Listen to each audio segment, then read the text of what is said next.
Hello, everybody, and thank you for tuning in to our very first and special episode of Pac-12 Dash, where you can get all the commentary and information on the changes within the Pac-12. I'm Joseph Claypool at 9_3/4, joined today by, joined today by at Jack C. Perez. Today we're going to be discussing some of the developments that came out of the press conference that was just held a few minutes ago regarding the return to play for football within the Pac-12 that's currently scheduled to have its first game on the November. Jack, please tell me, what do you think about everything that we just listened Let me say, first and foremost, I am so excited for Pac-12 football to be back. I know I've said in the past that I don't think it's a great idea to be playing in pandemic, and I still kind of stick by that, but since they're full steam ahead, I'm excited for it. Listening to the press conference, though, I'm a little nervous about how this is going to progress. You know, they talked a lot about the test, about how they're confident that it's going to keep the spread from happening within teams, but a lot of those teams are going back to communities that are being highly affected even now. So we'll see how that works out. And then they also talked a lot about how the money issues are still affecting schools, how this should help a little bit, but not totally recover the schools completely from a lot of debts. I mean, UCLA was already 19 million down before this pandemic even hit, so they're going to be even worse off after that. But they should have just been open and honest and said, this is about the money. They will never do that, but they should have just said, yes, this is about the money. We're trying to get some money flowing back into our schools. Instead, they said, this isn't about the money. That wasn't really part of our decision. It was just about getting our athletes back on the field. I don't know. What was your biggest takeaway from the press conference? One of the I guess most worrying things about all of this was, one, yes, the fact that they avoided talking about the financial, how much of a role that played in this Pac-12 and start. One of the other big worries that I have is that they simply danced around every question. Every question that got thrown their way was just kind of a like shimmy to something else that they wanted to talk about, and they just didn't want to address like real problems and had.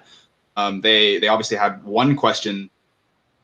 Sorry, they obviously had one question that was like super flippant almost, and pushing towards getting real answers out of them. And again, you just saw them dance out of it.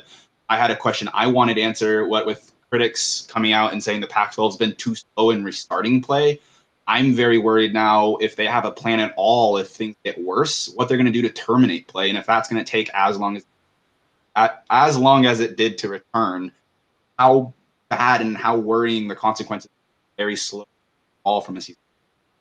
I'll answer that second question for you. They won't terminate play. They've gotten this train back on the tracks. It's full steam ahead. Unless Big Ten, the SEC, the ACC, all of the big conferences completely shut down for the season, Pac-12 will not shut down. So there's your answer for that one. Yeah, and that's what worries me too, is because that feels like it was one of the biggest reasons the Pac-12 got pushed into restarting the season, was they were just like listening to their parents and saying, hey, you know what? Yeah, I will follow my friends off the cliff, even if I know like there's not a river at the bottom. They're gonna just keep doing these things, and I really wanted to find out whether or not they're taking in up-to-date COVID information.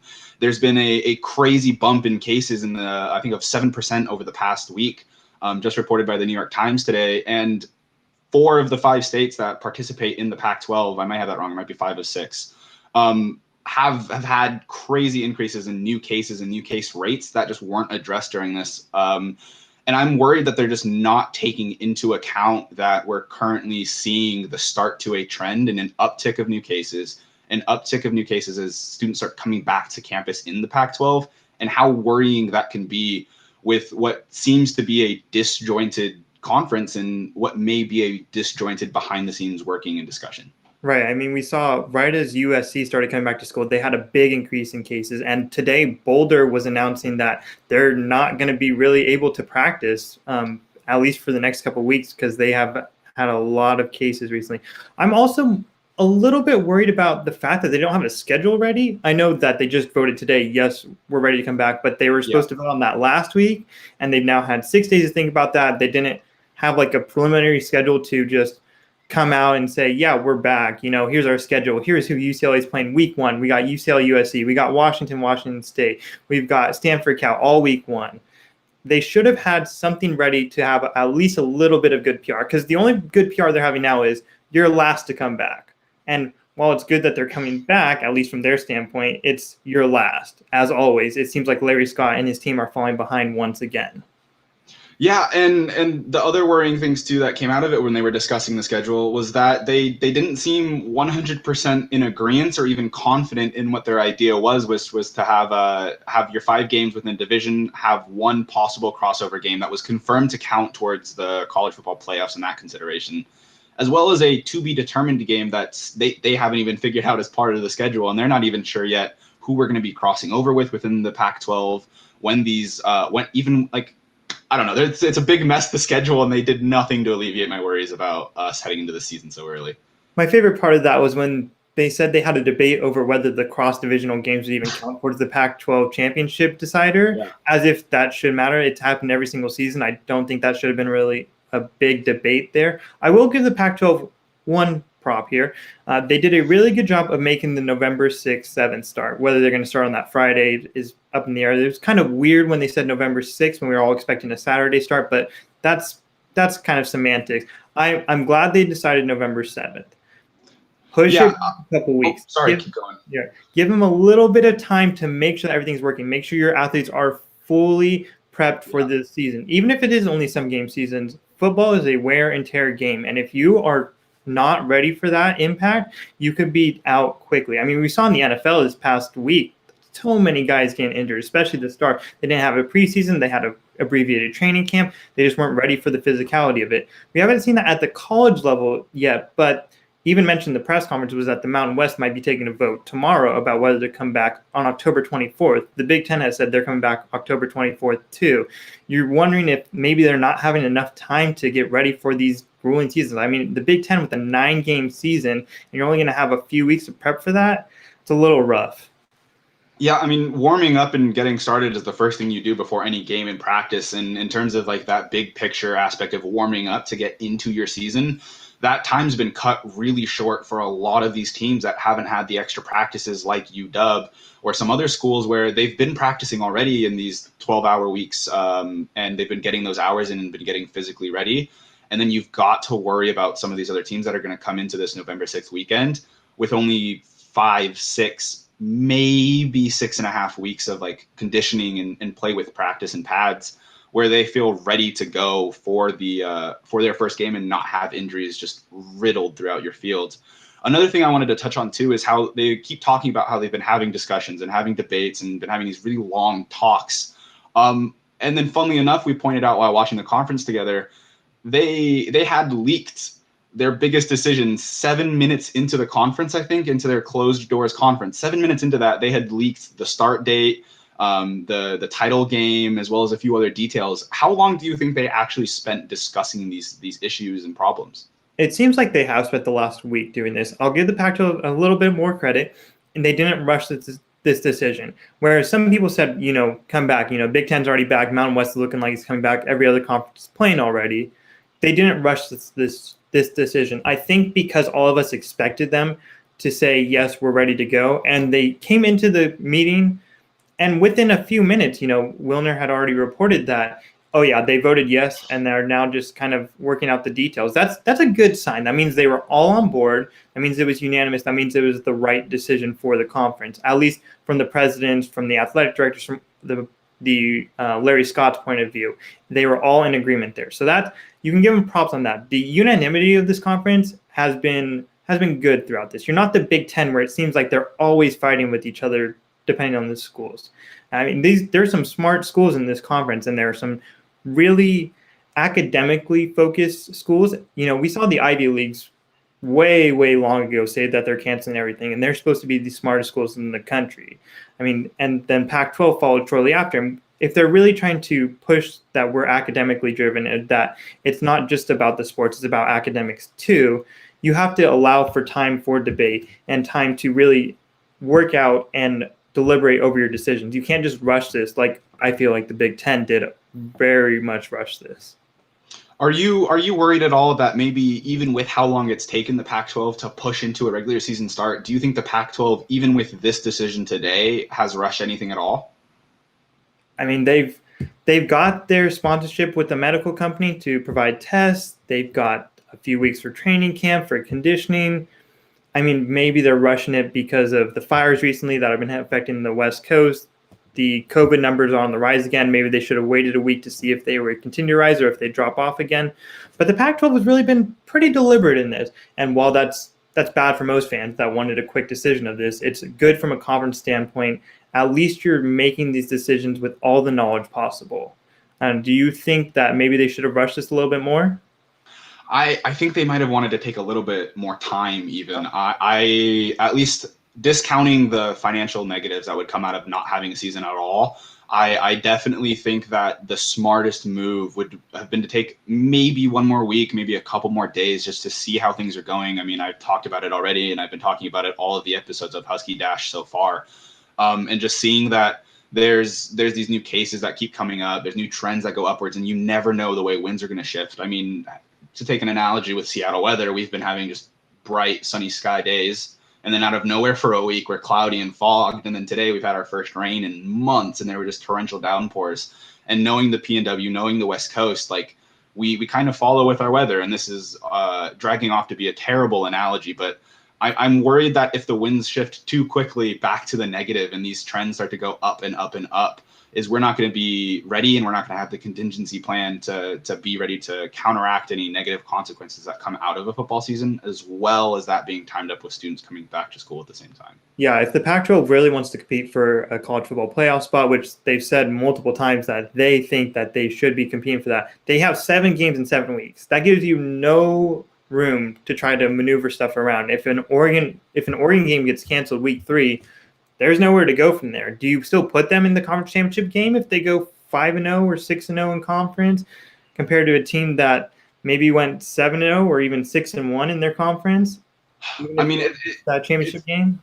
It's going to come down again to these closed-door meetings where we don't really get to know their decision-making process or who they're talking to. The one good thing that came out of Larry Scott at this meeting, sorry, let me rephrase that. One of the good things that came out of Larry Scott this meeting was that he said that they've certainly solidified on the fact that there won't be a minimum number of games to qualify for the college football playoffs this year, which I think is going to be a big boost in getting Pac-12 teams fighting for a national championship or just making their way through those playoffs.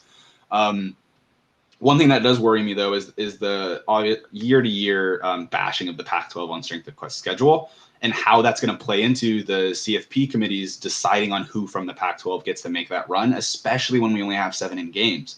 What happens when you go 5-2 and yet you're still looking competitive, and yet your record, you had 2 bad games, you're not exactly at the top of the conference anymore because there might be a team that's 6-1, 7-0, and just how that plays into it for us specifically. They never really got into that, and I'm worried we're not going to see a single one of our teams go into the CFPs this year. Right. Let's be honest here. That there's more worries beyond just the CFP for the Pac-12. I've been there in quite a few years. Washington was the last representative. Oregon's the only team from the Pac-12 to ever make the championship game once they've switched that schedule around. And let's be honest with ourselves here. If we only play 7 games, and an SEC team goes 9-1. over an SEC only schedule, I can't see them putting a Pac-12 team over, just because you always talk about the East Coast bias, but these teams also look a lot better on the eye test. The Pac-12 has no room for error. You do not have a single loss to give. Even if you're Oregon, even if you're Washington, even if you're a USC, a Utah, teams that have looked good in the past few years, you don't have a single game to give. I mean, Oregon last year going down to Arizona State killed them. I've been a big proponent of the Pac-12 switching to an 8-game conference schedule just to give themselves an extra game to give against a cupcake, to pad your record a little bit. Because let's be honest, Alabama every year is looking real good, even though they played 3 or 4 cupcakes.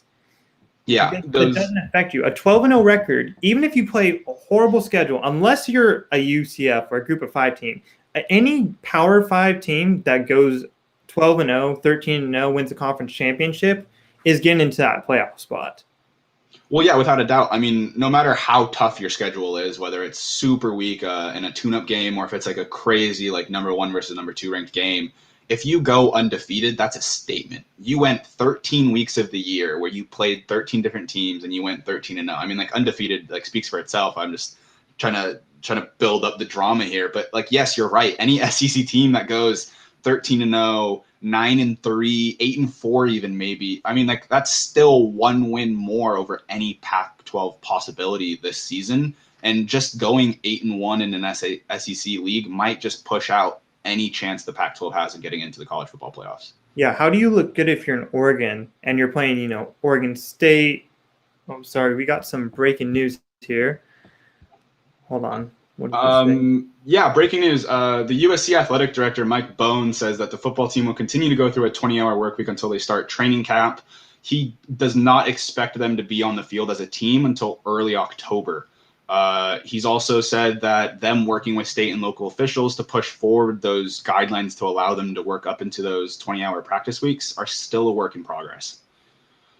That's worrying. This really just gets into you gotta work on your conditioning, you gotta work on your strength right now. You have to spend every single moment for those 4 weeks if they're able to get there. That's still a big if. I mean, LA County officials earlier this week, last week said, we won't stand in the way of this, we won't stand in the way. But while they say that now, if cases continue to get worse, it's their job to stand in the way of this. It's their job to try to slow this spread. But USC, UCLA especially, Stanford, Cal, Oregon State, they have to take advantage of these strength conditioning weeks to really, really work on that, because those 4 weeks you're going to have before your first game are going to be crucial for implementing a playbook, getting your new guys acclimated to the system, make sure your vets are back, make sure they're ready to play a full 7-game season.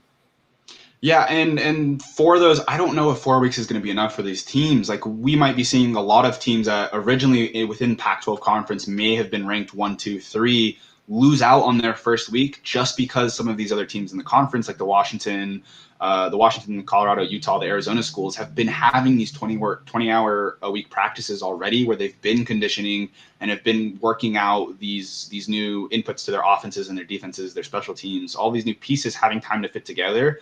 We might see some really crazy upsets and some just what would have been perfect 7-0 seasons ruined on the first week just due to conditioning and not having enough time to practice. I wouldn't even call them upsets this season. There's no upset this season. It's going to be a free-for-all. It's going to be wild. It's going to be crazy. There's going to be teams that have never been another team in their history that just trample them. I mean, I could see a Colorado over Oregon win pretty easily. I could see Utah going up to Washington State getting a pretty easy win up there. I could see Cal maybe taking on an Arizona State and just romping them. You're not, every one of your expectations should go out the window right now, because you don't know how each team's going to look week to week. And that's going to be even worse if an infection hits a team. Yeah, I mean, we're already seeing some teams slowly fall apart as really key players on both offense and defense have just foregone the season. They didn't care about waiting for a decision to see if they'd get their 6 or 7 week season. They just said, I'm just going to start prepping for the draft. That's the best thing I can do right now. And so, yeah, like you said, like everything we knew about the Pac-12 or even CFB in general coming into the season has just gone out the window. I mean, I'm looking at this season now kind of like that. It was 2012, 2013. Usain Bolt was disqualified from the finals before the race even started. And so now we're just looking at this thing where it's this dark horse race where like nobody knows who's going to come out on top and nobody knows what's going to happen. Because like you said, we have new infections that could happen at colleges, which could decimate teams. We have players already leaving and who have already left for the draft and the combine prep. And it's going to be really up in the air, and I'm so excited to see this first game get played, as long as everyone stays safe and all these guidelines get kept in place and are met. Right. I will say one thing about the Pac-12 too, about the press conference. They didn't really answer a lot of the most pressing questions that they could have answered. Whether guys would be allowed to opt back into the season, even if they've hired an agent or hired guys that can help them train for the NFL draft, whether they would stop teams from practicing if everyone couldn't practice. If a UCLA and USC can't practice, well, is everyone else still allowed to practice? Everyone else allowed to get that advantage? I mean, they haven't really stopped teams from doing that so far. If your state and local officials let you, a lot of teams have been out there, maybe not full team, but at least they've been allowed to work with their coaches. I know Chip Kelly hasn't been really able to work out with this team for a while. That's a super unfair advantage for some of these teams that have been allowed to, especially with no spring training at all. I mean, we were, 1 week into spring training, basically, when everything hit. I was looking forward to that, by the way. But teams with new coaches, how much worse are they going to be this year? I What's your mean, prediction? Because Washington's got a new coach this year, right? What are you yeah. thinking? Me and Nathan on the past 6 episodes of Husky Dashes, we've been very optimistic in looking towards what could come out of the season. We have pretty firm beliefs that we're going to come out of this pretty strong. We may not be ranked towards the top anymore, as we have seen in past years. I'm feeling like we're going to be definitely a top towards the middle of the pack, maybe bottom of the top. If not, I mean, but then again, like, what do I know? Like, we're in the middle of a pandemic trying to hold a football season, and even with this new coach and a new pro style offense coming into play for us, is we just nobody but the team and the coaches know how well all of that is meshing together and how that's going to play out on a field against another team opponent who's trying to get their way towards a CFP when all 7 games count this year. Right. And they're not going to be fair either. You only have 7 games, so if you're not playing that conference championship game, which I'm still again not sure whether they're going to be playing that in Santa Clara, in Vegas, wherever they were supposed to be playing it, or if they'll just play it at home stadium. But some teams are going to get 4 home games compared to 3. Some teams are going to get a very favorable schedule, a very favorable cross-division opponent. I mean, if I was the Pac-12, I would have scheduled it. You play 2 games against your rival, UCLA, USC, Washington State, Cal, Stanford, and you would have played the rest of the games against your Pac-12 South or North rivals. And then you would have played that, whatever that seeding game was, against whatever team ended in the same position as you in the opposite division. Obviously, that a lot of moving parts right now. I don't know what the realistic expectations of the Pac-12 is because they just haven't really told us anything. They said, "Oh yes, this is all coming back. We're here. We're gonna have a magical season this year. We're not gonna get any COVID tests," which also unrealistic because we've seen Notre Dame have to shut down season. Houston has not played in 4 weeks because each of their opponents keeps getting a lot of positive COVID tests on their teams. It's unrealistic for the Pac-12 to just expect a magical season. So it would be nice to have some openness from them about all their contingency plans. Maybe you can't give us everything. Maybe you haven't planned for everything. That's fine, but give us what you have. Let us know so that we're not caught off guard when you just make these random decisions. Yeah, one of the things that scared me really was when they were talking about a possible termination of play and how he said, I think it was President Schill at the University of Oregon was just like, yeah, we'll just stop playing. What does that mean for your student athletes? What does that mean for fans? What does that mean for the players? Like, you have no plan there. Like, you can't just stop playing the same way you guys thought we could just return to play when we needed to. And just hearing nothing out of them about that just was really worrying. I've said the word over and over and over, and I'm having trouble finding synonyms for it. But I mean, it's almost frustrating at this point when we just can't find out what's going on in their heads. Like they quoted as saying, President Schill said he wanted to go back and talk with his students at the University of Oregon, and then stopped there. We didn't get to hear what the student athletes said. He said he talked to 2 groups, but we didn't know what groups of students those were, what they said, what their opinions were. And he kept bringing up different reasons for why he felt bad about not pushing a season forward. And he said that one of his greatest reasons was that he felt bad that the students no longer got to live out their dreams and said, oh, I have no say in stopping someone's dreams. Let's let them play. That to me is frustrating because that shows a whole lack of confidence or responsibility in himself in taking into account other measures and just going off of what student athletes might want. I'm not saying now that like that's the only thing he took into account was the opinion of these student athlete groups, but the way he certainly told the press conference about his different metrics when deciding about when to bring play back in was certainly slightly worrying. Please, Jack, before we continue with this, if any of you guys are in chat and you guys have hot takes, crazy big opinions, or even just disagree with something we say, please let us know. We'd love to have some conversation between us and in the chat. It would be greatly appreciated and super fun for the both of us, or all of us, as I might say. Jack, what do you think about these worrying, if not frustrating, things that are coming out of the Pac-12 as a big picture? We could talk all night about the worrying stuff, about whether they're going to have 1 million COVID infections throughout the season, about whether a team has to cancel 3 straight games and it messes up every single thing because they don't have a contingency plan, whether they do have to terminate the season. But for now, I kind of want to focus on the positives because we've got Pac-12 football back. Yeah, we didn't think we would see it. We didn't think we'd see anything until at least January 1st, 2021, and now it's back. I want to know what you think a successful season would be this year. What would be the ideal Pac-12 thing? Or what would you what would you consider a success for this year?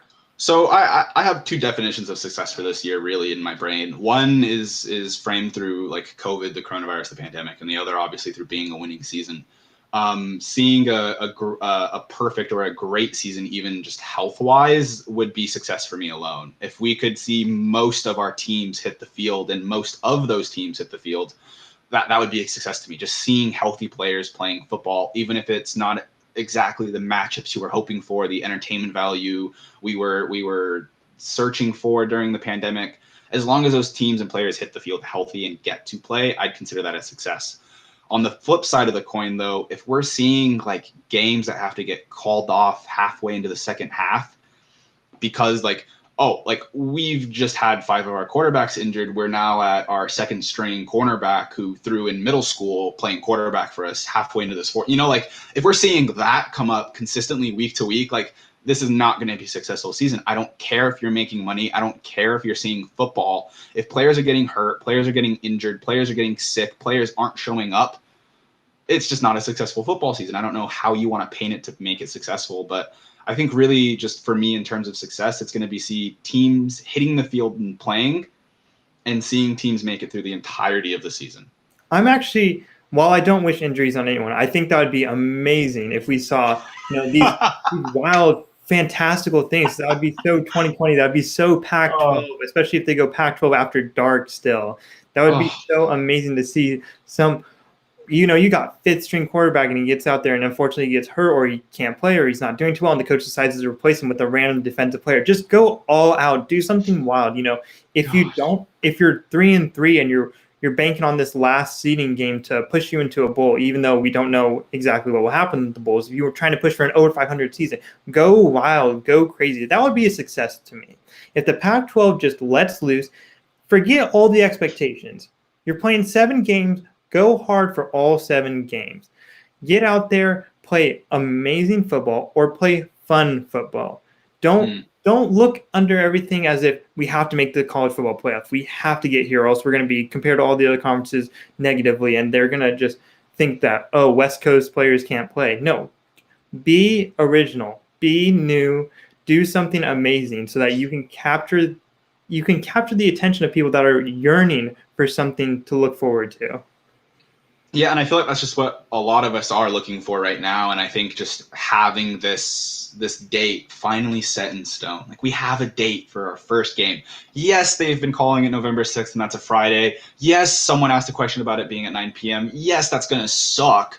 Like, I don't want to go out at 9 p.m. just to watch this game. I want to get sleep in an hour. Someone asked if they would play at 9 a.m. too. 9 a.m. is what they asked. Oh my gosh, I misheard. Okay, that's even worse. I think they did both, but I would love a 9 a.m. game. Are you kidding me? That would be amazing. Go out there early morning, grab some breakfast on the way there. Why not? Get some East Coast viewers on there. It's all about maximizing viewership. 9 p.m. games aren't doing that for us. Pac-12 After Dark, that's a great little myth. That's a great little Twitter trend that you got on there. But get in front of the viewers. If you're not restricted to if no fans are coming back, they've confirmed that no fans are coming back.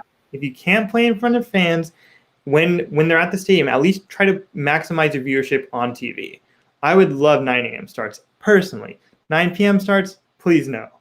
Yeah, 9 p.m. starts would kill me. I think if they ran with the 9 a.m. start time for these games on that November 6th the day, I'd be okay with it. I mean, I wouldn't be okay, well, let's back up. That's a 9 a.m. on a Friday. I'm not going to be watching that game regardless. Oh, no, not 9 a.m. Friday. 9 a.m. Saturday is the only acceptable way. Could you imagine if they did a 9 a.m. game on a Friday? It would be very Pac-12, though. Oh, that'd be Pac-12. It'd be 2020. I mean, everything's combining. I think we need to stop talking about it and knock on wood because I can see it coming now. I like Larry Scott felt us talking about it in the airwaves, and he's like, "Hey, you know what? Those kids, Jack and Joseph, I really like that 9 a.m. start. Oh, that's so smart. I can go grocery shopping right after. I can get my car fixed." No, 9 a.m. start time is terrible. Larry Scott, if you're watching this, never start a game at 9 a.m. on a Friday, on a weekday. And if you could just avoid AM games, maybe the whole season. I'd love that. They absolutely will not. Let's talk about that November 6th start, though. It is a Friday. Do you think the Pac-12 is going to try to capitalize on being on Fridays this season? Maybe it's just an opener game. Maybe they're just trying to get the attention back for their season opening game. Maybe it's an Oregon-Washington game, or maybe they did Oregon-Utah as a cross-divisional game that they're really trying to sell and say, hey, here's our best product on the field first, not competing against the SECs, the ACCs, get our own time slot there. But do you think that's what they're trying to do, or that it's just another Pac-12 weird scheduling thing? I couldn't tell you, to be honest. Like they have a Friday game scheduled with a very weird schedule that we're not even 100% sure about, and we were at the press conference.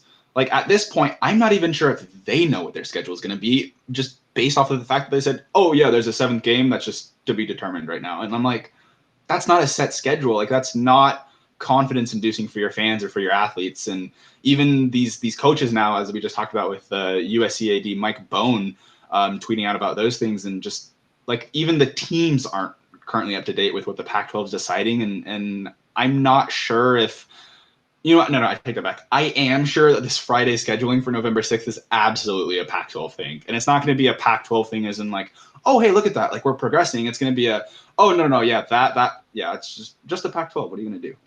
It does seem like the Pac-12 went into last week's meeting on Friday and said, let's have a vote, let's talk about things, let's get this done. And then there's too much fighting, something in the air kind of shifted things, made it seem like, hey, let's come back next week, let's take this vote again. And they took the vote today and they said, awesome, let's get this press release out. We got football, men's and women's basketball come back November 25th. You got your other winter sports. Yeah, those will all come back. And then they're like, all right, everyone good? And then they left. And they decided, oh, we still have schedulings to make. We still have to decide whether a team can qualify for the conference championship game if they've only played 4 games but won all 4 versus a team that's gone maybe 5-1. Who's to say whether that is? They haven't said to us. They haven't said to anyone. They need to start making these decisions. Hopefully, by the end of next week, this will all be figured out, all ironed out. But it is the Pac-12, so not crossing my fingers here. Yeah, and one of the other things that I guess I just wanted to touch on really quick was that during the press conference, I didn't really have an idea of what I expected to see, but only seeing 4 of the people that were participants of the discussions that have been happening behind closed doors the past couple of months, and seeing them from such a low selection of schools. We had Larry Scott, the Pac-12 commissioner. We had Dr. Doug Ackerman, who's a senior associate AD at Oregon State, as well as being involved with sports medicine. We had the VP of ASU athletics, as well as the University of Oregon president.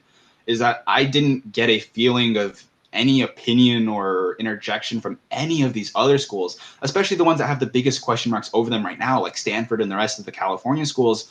I didn't hear any opinion or addressing of the issues from the Pac-12 side of that conference on those schools. Yes, there was question after question about whether or not Stanford would be ready, whether UCLA would be ready, whether USC would be ready, and just nothing out of it came from the Pac-12. But I guess a lot of that can be explained, though, with their agreement, at least behind closed doors, to release the fact that their decision that was made was unanimous. Everyone was picking back off of each other in the conference. So I'm guessing right now the question that I'm asking myself is at what point their decision to remain a unified front going to be a detriment to schools singularly, especially the ones that are seeing problems like the California schools?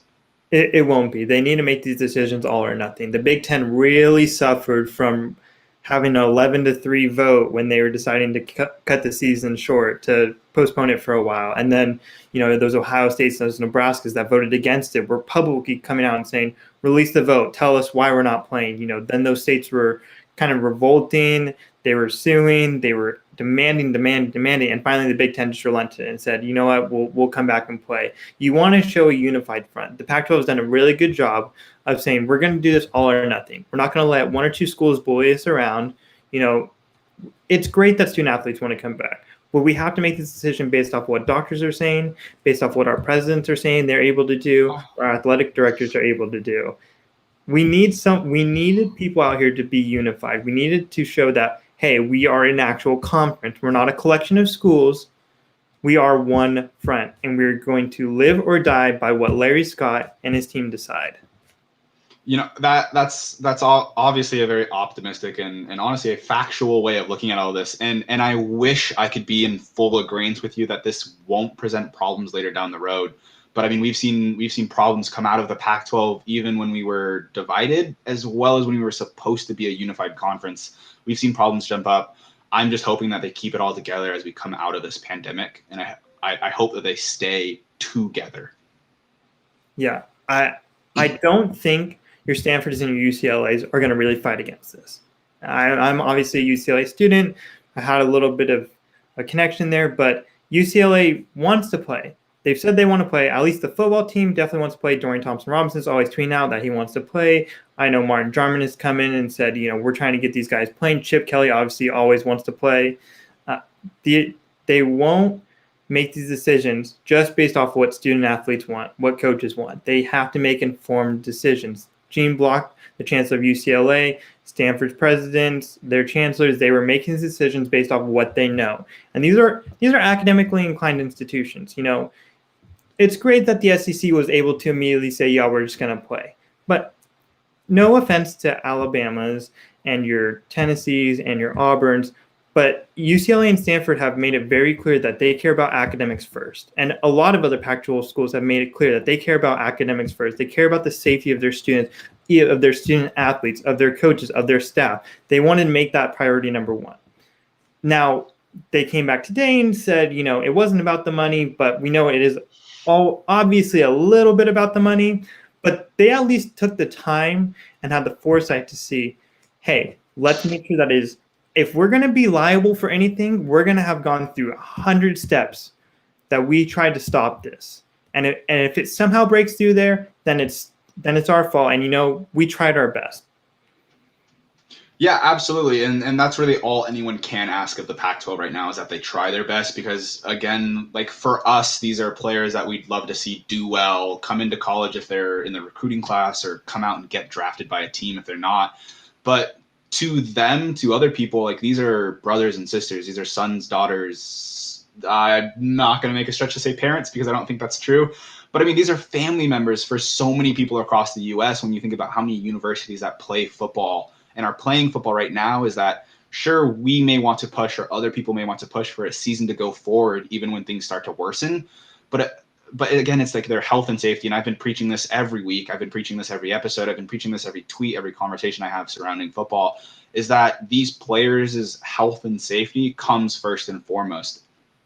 And I will always argue that no matter what your reason may be, I really don't care if it's you, Jack, if it's Sam, who's producing our show right now. I don't care if it's someone else on the other side of the US giving me some XYZ reason. If their health and safety isn't guaranteed or at least like 99% of the way there, I'm always going to argue that we should just stop playing. And as long as the Pac-12 as a conference is trying their best, as long as they stay together and they do their absolute best in preventing any new infections from coming up, then I'm going to congratulate them. I'm going to say, good job on making your decisions. Great job for having this season go forward. And thank you for bringing back football in 2020. Right. I guess we should talk about the elephant in the room, the worst case scenario. Yes. What's your worst case scenario Pac-12 this year? But let's set a ground rule, though. Not that just they terminate before the season even starts. Okay. All right. Yeah, let's get into this. Okay. Trying to stretch it out. I got to be ready. So let's look at some statistics first off. This past week, we've seen record number increases in many states across the Pac-12 as well as the U.S. in terms of new cases and new rates of cases being brought in. We as a country actually just hit a new milestone in cases within 10 days, which is a bump that we haven't seen in that size since the beginning of spring. With all of these things happening in 5 of the 6 states in the Pac-12 being Oregon, California, Utah's seen increases.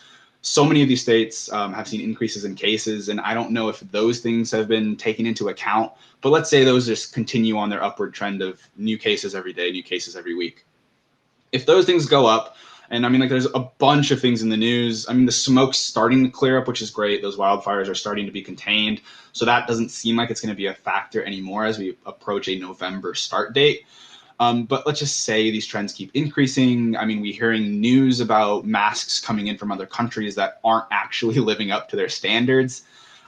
We have health equipment that's coming in that's not operating at 100% capacity or the way it's expected to be. let's just say all of these things hit Murphy's Law and just hits the fan, like it just goes to hell and back. I think worst case scenario on the Pac-12 part is that they keep listening to the bad voices and say, no, we've got it. We've got daily antigen testing. We've got immediate response, rapid, extremely fast cords, and this thing for testing virus, whatever. I think worst case scenario is we see an uptick in cases on campuses and in teams world and nationwide, and that these conferences keep saying, well, it's not as bad as it could be, and then they just keep pushing the season, and we just keep seeing a growing trend. I don't think worst case scenario here is that they end the season halfway through. I think it's that they push for it to keep going. Right. Unfortunately, I believe that no matter what they do, cases are going to go up on campus. Even if they don't go up within teams, they will go up on campus. UCLA hasn't even started yet, and we've seen a rise in campus cases these past couple of weeks. USC had the big outbreak. We've been seeing that on a lot of frat and sorority rows. That's just going to happen. That's something you have to deal with. That's something that these teams need to make sure that they really stress to their players, stress to their coaches that this is your livelihood right now. This is what you're coming to school for. This is what we're paying you for if you're a coach. Take all the precautions necessary to make sure that they have a good season. That's what the Pac-12 needs to be pushing. That's what presidents need to be pushing. That's what chancellors need to be pushing. That's what coaches need to be pushing to their players. They need to make sure that everything is above board. Yeah. Whoa. Hold on. But the actual worst case scenario is if every team goes 4-3 or 3-4 and we miss out on a college football playoff. Because even missing out on the college football playoff, that's happened. That's whatever. If you miss out on the conversation for the college football playoff, like we did last year when Oregon lost that Arizona State game, even though they made it 13-2, only losing to Auburn before that by 6 points, winning the Pac-12 championship game, that not being in the conversation is going to hurt the conference, even if we're only playing 7 games. At least have a 6-1, 7-0 dynamite team to be in that conversation. Even if people are saying, oh, they only played 7 games, whatever, they shouldn't be allowed in. At least put us in that conversation. Yeah, I think an outside dark horse here for like a worst case scenario is one that isn't even centered around football. I'm currently worried about I guess you could frame it as like an ethics or morals argument between football and other sports, and whether or not a worst case scenario in the future may play out where the immediate and very passionate push towards a football restart and the almost dismissal of some sports. I mean, we heard the question during the conference about whether or not but cross country would be coming back. And then just kind of saying like, well, they have 3 seasons of playing. I mean, they'll come back when they come back. And whether or not this whole thing with pushing football only is going to come back and bite them in the butt really hard when these other seasons start to come up. Well, let's be honest. The Pac-12, the NCAA, they favor football. They favor men's basketball. That's why men's basketball and women's basketball got a start date recently. Mm-hmm. They knew what was going to happen. They knew that people really cared about these sports, and every other sport's going to fall by the wayside. I mean, cross country, they really just said, whatever. It's like it should come back. And then all the rest of the fall sports, they said, oh, but they got their spring sports already moved to spring. No, sorry, the fall sports all got their championships moved to spring. So they said, oh, that's okay. They'll just play then. I mean, who knows the realistic possibility of all those sports playing at once? I mean, at UCLA alone, you're going to have men's and women's volleyball be playing at the same time, women's volleyball and beach volleyball playing at the same time, where they have a crossover of some athletes. You're going to have, if cross country does get moved, you have cross country and track and field at the same time. You're really just throwing yourself into a logistical nightmare here. And the Pac-12 didn't answer these things. They just kind of pushed it to the wayside.